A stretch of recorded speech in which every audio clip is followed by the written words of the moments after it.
안녕하십니까. 제10강 선택력과 치유에 대해서 함께 말씀을 살펴보도록 하겠습니다. 자, 타임지에 정말 2010년도죠. 아주 특별한 의학 기사가 돼서 특별되었습니다. 자, 왜 당신의 유전자가 당신의 운명을 결정짓지 않는가라고 하는 그러한 제목의 기사인데요. 여기 작은 글씨들 있죠. 그 내용을 확대해서 보면 어떻게 우리가 선택하는 매일의 선택들이 우리의 유전자를 바꿀 수 있는가라고 하는 것입니다.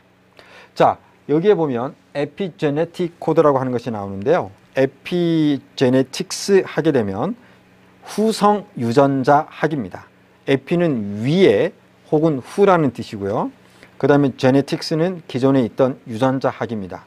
그래서 이 후성 유전자 학은 후천적으로 유전자가 변할 수 있다라고 하는 학문입니다. 유전자는 선천적으로 결정되고 또 후천적으로 변하지 않는다라는 기존의 유전학을 뛰어넘은 그러한 발견에 근거하여 이런 후성 유전자학이 요즘에는 대세를 이루고 있습니다. 여러분 한번 생각해 보세요.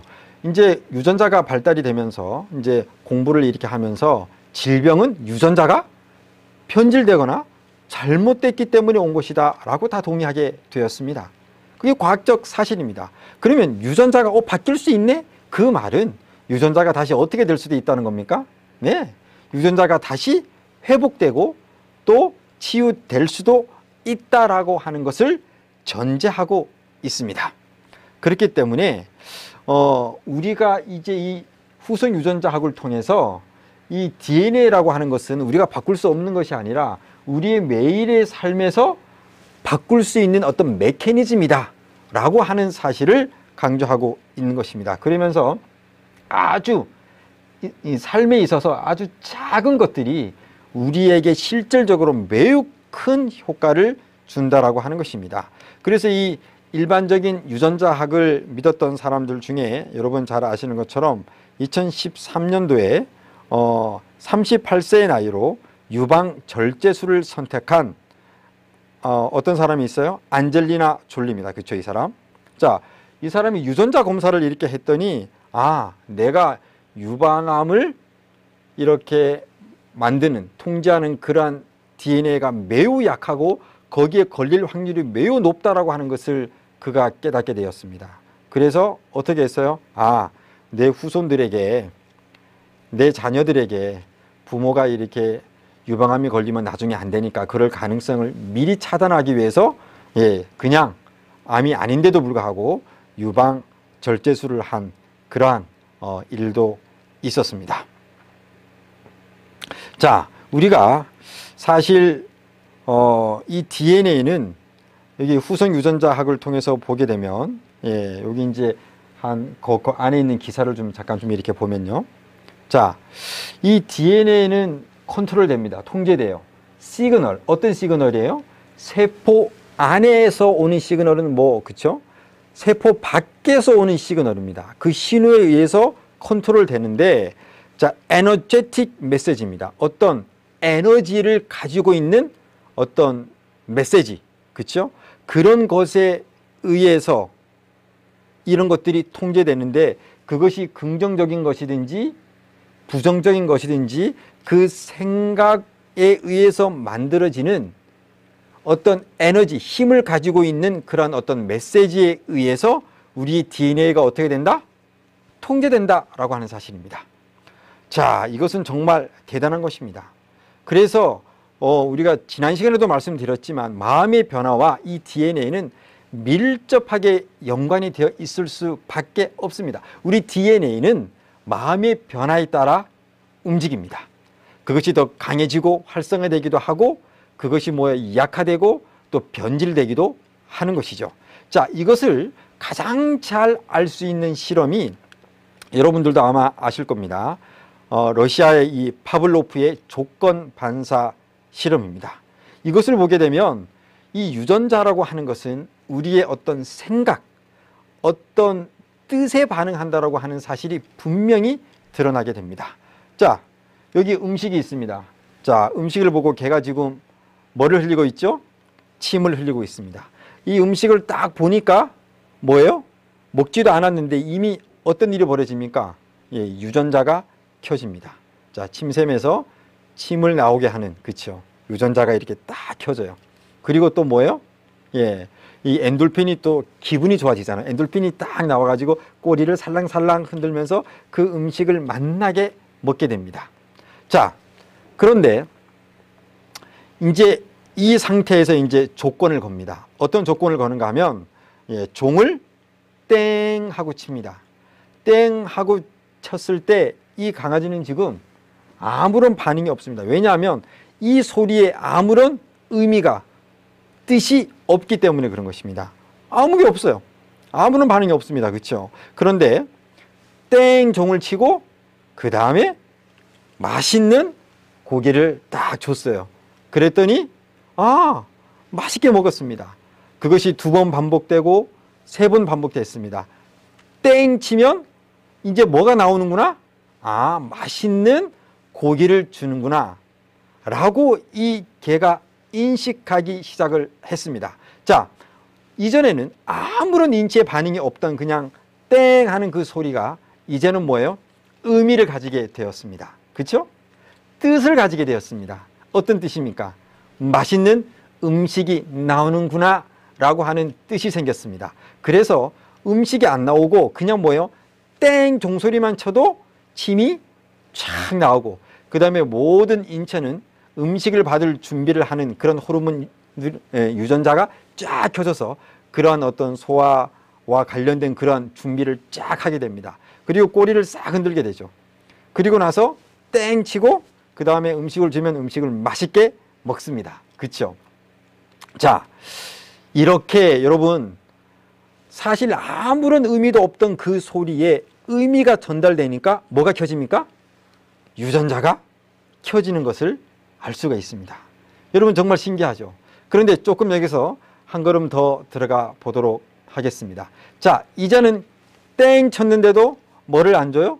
음식을 안 줘요. 왜 음식을 안 주지? 막 그냥 인체는 뭐예요? DNA는 지금 다 켜지고 DNA가 반응해서 막 이렇게 활성화되는 것을 보게 됩니다. 그런데 음식이 안 와요. 이것이 1번, 2번, 3번 어떻게 돼요? 반복이 됩니다. 그러면 이 강아지가 땡 소리 들어도 뭐예요? 꼬리를 막 흔들다가 이거 흔들어야 되나? 혼동이 되는 거예요. 자, 그러면서 점점 이것이 반복되니까 어떤 일이 벌어지는가? 실망을 하기 시작합니다. 이거 뭐야? 땡 쳐도 이제는 안 주네? 옛날에 주더니 무슨 메시지를 받게 돼요? 내가 속았구나. 나를 가지고 장난치는구나. 이런 생각을, 이런 의미를 가지게 됩니다. 그러면서 또 땡 치니까 뭐예요? 이 강아지가 어떻게 반응하는지 아십니까? 하면서 이 성질을 내고 스트레스 호르몬이 나오는 것입니다. 분노하게 되는 거예요. 자, 같은 소리가 이렇게 뭐예요? 변화됩니다. 아무 의미 없던 소리가 좋은 의미를 가지게 되니까 막 엔돌핀이 나오죠. 그 다음에 인체에 막 너무나 이렇게 좋은 반응들이 막 일어나는 것입니다. 그런데 같은 소리지만 부정적인 반응을 가지니까 인체가 스트레스를 받기 시작하는 것입니다. 자, 여러분들이 다 결혼 생활을 하셨잖아요. 그렇죠? 자, 결혼을 할 때 여러분 어떤 마음을 가지고 결혼하셨나요? Happily ever after. 내가 이 사람과 함께 평생 행복하게 살아야 되겠다 라는 생각을 가지고 결혼하셨잖아요. 여러분 연애하실 때 내 목소리가 그렇게 이쁘다고 그러고, 그렇죠? 내가 어떤 행동을 해도 귀엽다 그러고, 내가 원하는 것은 뭐예요?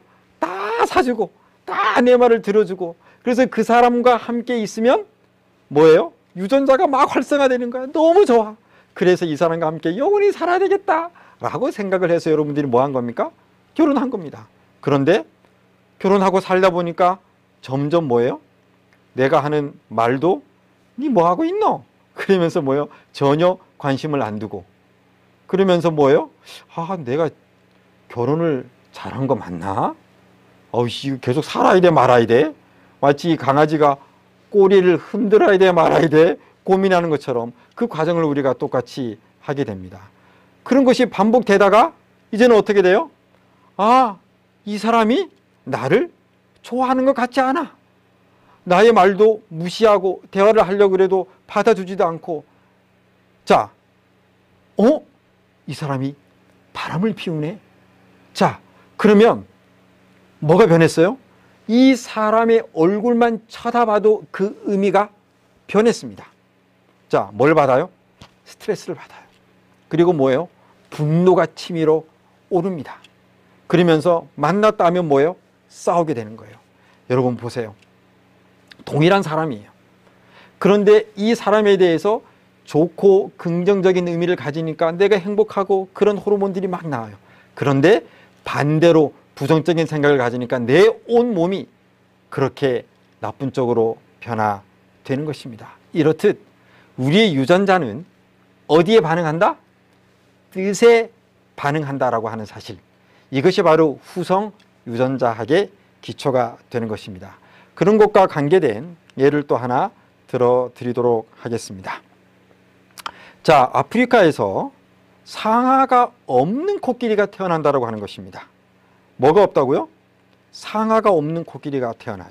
자, 그러면서 여기 보니까 상아 없는 코끼리가 그들의 미래일지 모르겠다. 자, 아프리카에서 상아를 가진 코끼리를 보는 일이 점차 어려워지고 있다. 상아 없는 코끼리가 계속해서 태어나고 있기 때문이다. 전문가들은 자연도태 혹은 유전적 요인을 원인으로 꼽고 있다. 여기에 주목하세요. 무슨 원인이라고요? 유전적 원인입니다. 자, 16일 뉴욕타임스에 따르면 남아프리카 공화국 아도 코끼리 국립공원에 있는 암컷 코끼리 300여 마리 가운데 90% 이상은 뭐가 없다? 상아가 없다라는 것입니다. 여러분 놀랍지 않나요? 근데 여러분 한번 생각해 보세요. 이 상아는 정말 중요합니다. 코끼리에게 생존 도구입니다. 물을 먹기 위해 땅에 물 웅덩이를 파야 하고, 섬유질 먹이를 확보하기 위해서는 나무 껍질을 벗겨야 하고, 또 수코끼리 암컷을 놓고 다툴 때는 공격을 막는 데 필요한 코끼리에 그야말로 필요한 생존 도구입니다. 이 상아가 없어진다고요? 왜요? 여러분, 수많은 사람들에게 코끼리의 상아는 돈입니다. 돈. 부의 상징을 의미하고 있습니다. 그래서 그들이 이 동물들을 어떻게 해요? 죽이기도 하고, 또 때로는 뭐예요? 수면, 마취를 시킵니다. 그래서 여러분들이 아시는 것처럼 총소리가 딱 나요. 그리고 나서는 어떤 코끼리가 죽어요. 그리고 나서 그 시체를 가보니까 뭐가 없어진 거예요? 아, 상아가 없어진 겁니다. 또 어떤 사람들이 막 가가지고 우리를 쫓아요. 근데 옆에 있는 어떤 코끼리가 한 대 푹 쓰러졌어요. 막 도망갑니다. 나중에 정신 차려서 돌아와 보니까 그 코끼리가 비실비실 거리면서 오는데 피가 줄줄 흘러요. 그러면서 어떤 일이 벌어졌어요? 상아가 사라져버린 겁니다. 자, 여러분, 이것이 여러분들이 만약에 코끼리의 엄마라고 한번 생각해 보세요. 그러면 이것이 계속 반복되고, 지금 여기 몇 프로가요? 90% 정도가 상아가 더 없어졌습니다. 이 정도 되면 여러분들 어떻게 여러분들이 생각하실 것 같아요? 아, 나의 자녀들은, 내 새끼들은 뭐가 없었으면 좋겠다? 맞아요. 상아가 없었으면 좋겠다. 왜냐하면 상아가 있어가지고 죽임을 당하기도 하고 피를 질질 흘리면서 고통을 당하기도 하고, 그러니까 이 부모들이, 이 코끼리의 엄마가 강한 뜻을 품는 겁니다. 어떤 뜻을 품어요? 아, 내 후손들은, 내 새끼들은 아예 그냥 상아가 없이 태어나면 좋겠다. 그러니까 이 유전적 요인으로 인해서 어떤 일이 벌어집니까? 상아를 만드는 유전자가 엄마 세대에서 다시 말하겠습니다. 자, 그러면 유전적으로 이것이 어떤 일이 벌어집니까? 네, 유전적으로 이 엄마 몸에 있는 이 DNA 중에 상아를 만드는 그 유전자가 꺼지는 것입니다. 와, 여러분 놀랍지 않아요? 왜냐하면 그 강한 뜻을 품으니까 그 상아를 만드는 유전자가 반응을 하고 비활성화되고 그것이 뭐예요? 새끼에게로 유전적으로 전달이 되는 것이죠. 그래서 어떤 일이 벌어져요? 예, 상아가 없는 코끼리들이 태어나고 자라나게 되는 것입니다. 여러분 이걸 보면서 무엇을 느끼십니까?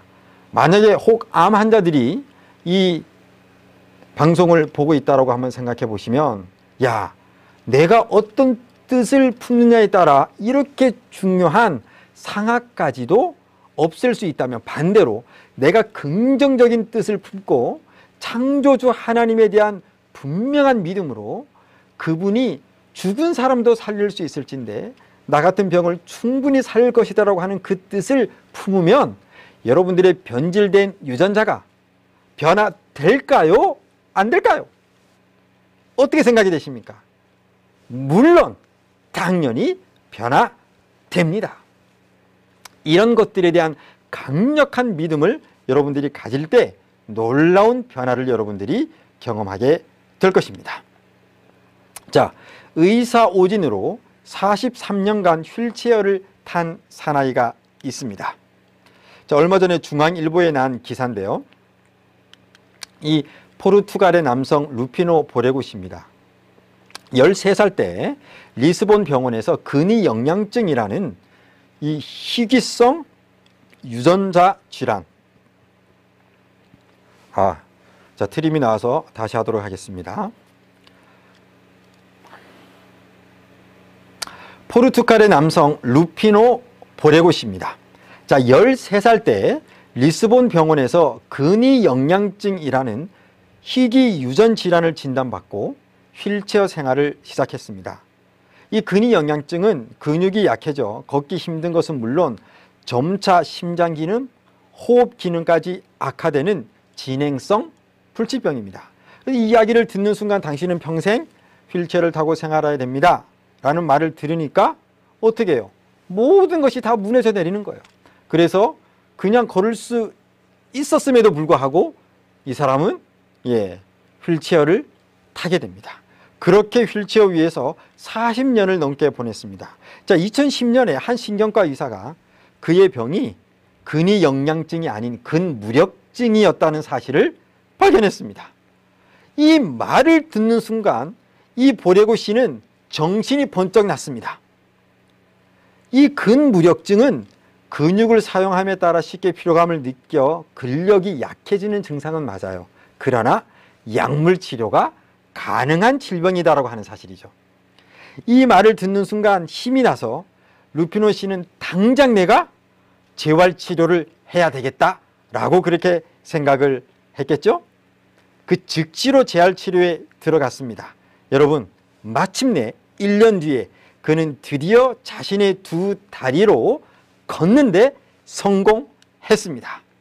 이렇게 멀쩡한 다리로 걷게 되었습니다. 여러분, 놀랍지 않나요? 이 루피노 씨는 지금까지와 완전히 다른 삶을 살고 있다며 앞으로의 인생에서 의미 있는 일을 찾고 싶다고 데일리 메일과 인터뷰를 했습니다. 40년 동안 걷지 못했던 사람, 이 사람이 어떻게 걸을 수 있었다고요? 마음의 변화에서부터 시작이 된 것입니다. 이 마음이 변화되니까 DNA 유전자가 어떻게 되기 시작해요? 활성화되기 시작한 것입니다. 자, 여러분 정말 놀라워요. 이게 믿음만 가지고서도 이렇게 질병을 일으킬 수가 있다면 예수님을 믿는, 창조주 하나님을 믿는 그 믿음이 합쳐진다면 우리의 투병 생활에 어떠한 효과가 있을까요? 여러분, 그것이 당뇨병이 됐든지 가벼운 성인병이 됐든지 아니면 정말 중병, 암이 됐든지 상관이 없습니다. 어떤 질병이든지 간에 우리가 정말 창조주 하나님의 능력으로 긍정적인 것을 생각하고 계속해서 거기에 집중하며 우리의 부족한 것을 채워나간다면 사실 질병을 이기는 것은 그렇게 큰 문제가 아닙니다. 자, 그런데 여기에서 우리가 하나 좀 짚고 넘어가야 될 것이 있습니다.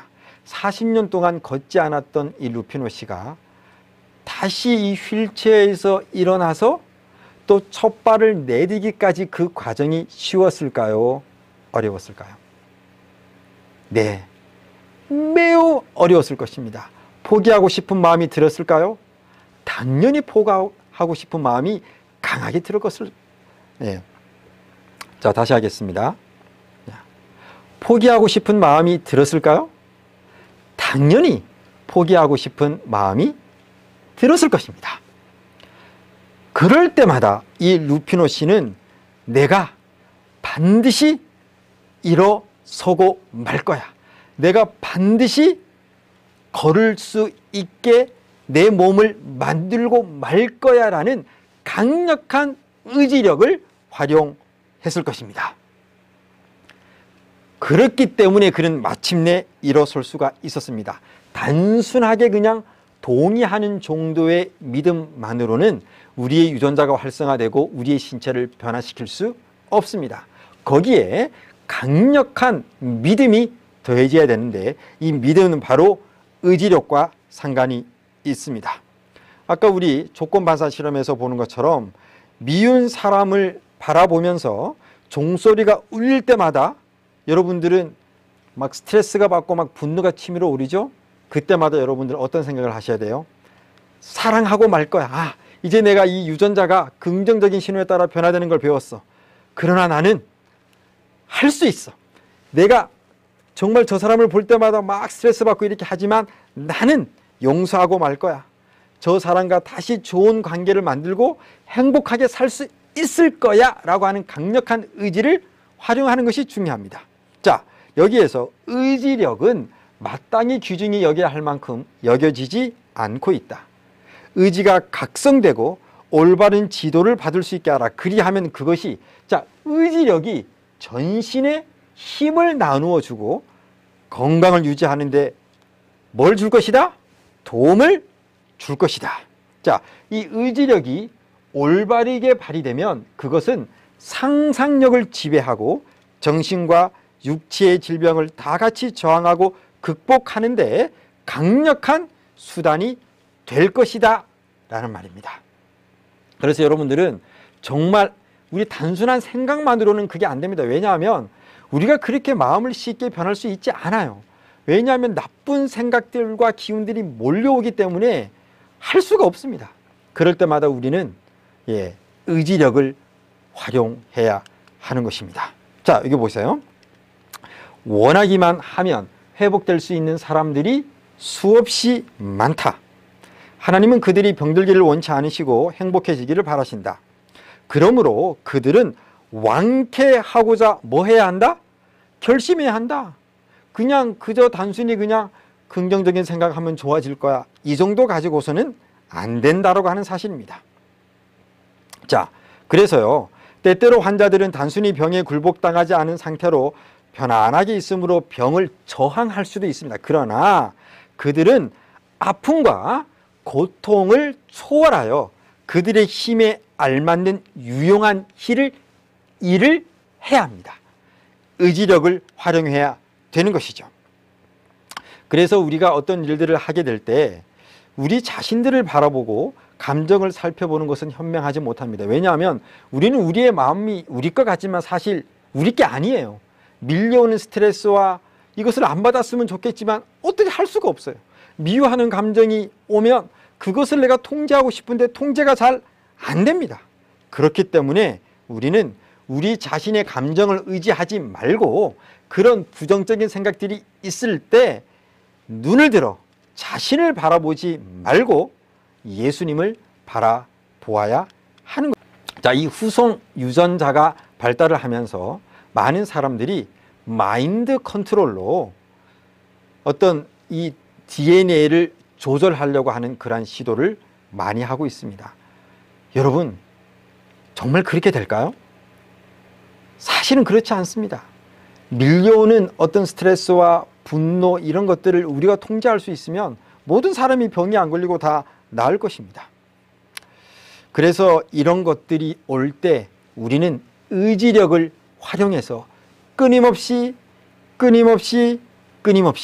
바로 창조주 하나님께 도움을 구하고 그분의 능력을 의지해야 합니다. 그렇게 하지 않으면 안 돼요. 그리고 나에게 해를 끼친 그 사람 얼굴만 바라봐도 피가 이렇게 그냥 거꾸로 흐르는데 어떻게 용서를 할 수 있겠습니까? 인간의 힘으로는 사실 한계가 있습니다. 자, 그래서 제가 오늘 이 피아노 하나를 좀 가지고 왔는데요. 피아노의 건반이 몇 개입니까? 88개입니다. 정해져 있습니다. 나 같은 사람이 피아노를 치면 제가 못 치잖아요. 이 피아노 소리가 엉망진창이 됩니다. 그런데 피아니스트가 치면 아름다운 선율이 만들어지게 되는 것입니다. 여러분, 이 종소리가 땡 쳤을 때 걷잡을 수 없는 분노감과 스트레스가 밀려오죠. 나에게 해를 끼친 사람을 보면 막 그냥 피가 거꾸로 치밀어 오릅니다. 자, 그렇게 될 때 우리의 의지력을 활용해서 창조주 하나님을 바라보고 그분께 맡길 필요가 있습니다. 그래서 그분이 나의 마음을 컨트롤할 수 있도록 예수님을 의지하시고 맡기시기를 바랍니다. 그분이 나의 이 피아노 건반 하나하나를 여러분들이 DNA라고 생각해 보시면 좋겠습니다. 자, 하나님께서 이 건반 하나하나, 이 DNA를 잘 통제하실 수 있도록 우리의 생각과 감정과 의지력을 하나님께 맡긴다면 분노의 상황에서도 막 나쁜 말이 나오는 것이 아니라 좋은 말이 나올 수 있습니다. 인간의 의지로는 안 되지만 하나님께 맡기면 가능하게 됩니다. 이것은 인간의 의지로는 되지 않습니다. 성령 하나님의 도우심이 반드시 있어야 되는데 우리가 그런 일들이 있을 때마다 우리의 DNA, 우리의 마음의 연주자로 바로 창조주 하나님, 예수 그리스도를 여러분들이 마음으로 받아들이시고 그분께 우리의 의지력을 드려보시기를 간절히 바랍니다. 이 선택력은 유전자를 변화시키는 가장 중요한 힘입니다. 그런데 그 선택력을 올바르게 사용하기 위해서 우리의 의지력과 신앙을 합하여 하나님께 여러분들이 도움을 구하신다면 그분께서 아무리 인간적으로 생각했을 때 불가능하다라고 생각되는 그런 것들도 넉넉히 극복하고 승리할 수 있도록 힘을 줄 것입니다. 아무쪼록 우리 모든 시청자들께서 이 강의를 통해서 긍정적인 생각을 끝까지 품으시고 나약해서 무너질 것 같고 힘들 때마다 창조자 하나님을 계속해서 지속적으로 바라보시기를 간절히 바라면서 오늘 강의를 마치겠습니다.